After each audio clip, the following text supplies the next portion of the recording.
I am in Gordon Square in Bloomsbury, an area famous for its intellectual inhabitants like Virginia Woolf and John Maynard Keynes. But the lady I'd like to talk about today is a little less well known. She didn't have any bestsellers or salacious affairs. In fact, her job was keeping a low profile. This is Noor Inayat Khan, a spy and resistance fighter in the Second World War. She grew up in a pretty high-powered Indian Muslim family. Her father was related to Tipu Sultan and is credited with introducing Sufism to the West. Her mother was an American, the half-sister of a famous yogi called, fabulously, the Magnificent. Noor was raised on the pacifist ideals of Mahatma Gandhi, who, in a strange coincidence, also knew this area well, since he studied law at University College London here. And at first, it seemed like she was going to be a high achiever in intellectual pursuits as well. She studied child psychology at the Sorbonne and music at the Paris Conservatory, composing for harp and piano. She wrote children's stories, including 20 Jataka tales, inspired by Buddhist stories, which you can still buy. But in 1939, war broke out between Britain, France, and Germany. And even though Noor was a committed pacifist, she also felt deeply that she ought to do something to help the war effort. She thought the war was a good opportunity for Indians to prove themselves for the British, saying, "I wish some Indians would win high military distinction in this war. If one or two could do something in the Allied service which was very brave, and which everybody admired, it would help to make a bridge between the English people and the Indians." So she joined the Women's Auxiliary Air Force and got training to be a wireless operator. She was really good at this, possibly because tapping out the secret messages was a bit like playing the harp, although she did tend to hit the keys really hard, which earned her the nickname Bang Away Lulu. However, she was soon approached by an organisation called the Special Operations Executive.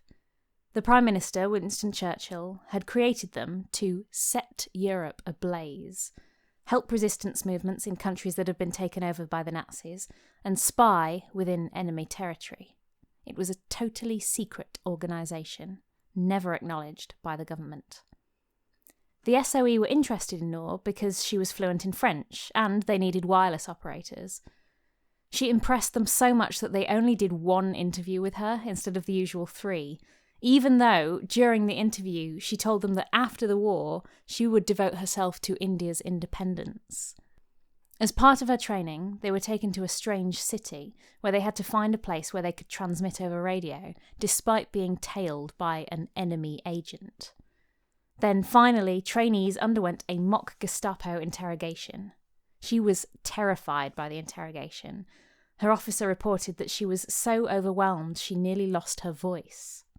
In June 1943, Noor became the first woman dropped behind enemy lines as a covert wireless operator. Women had been sent before, but as couriers.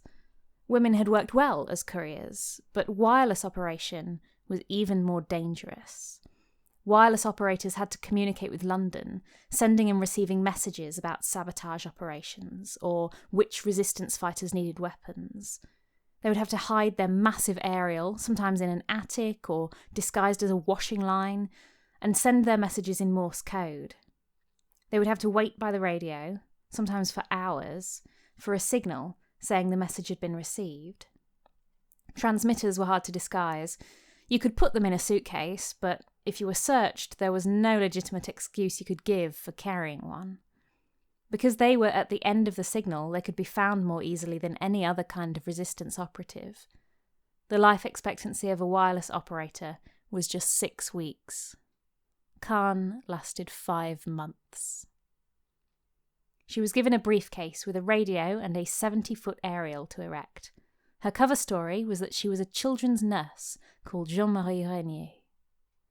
But she didn't have time to settle in. A week after she arrived in Paris, all the other Parisian spies were caught in a huge bust. She escaped and became the only radio operator working in occupied Paris.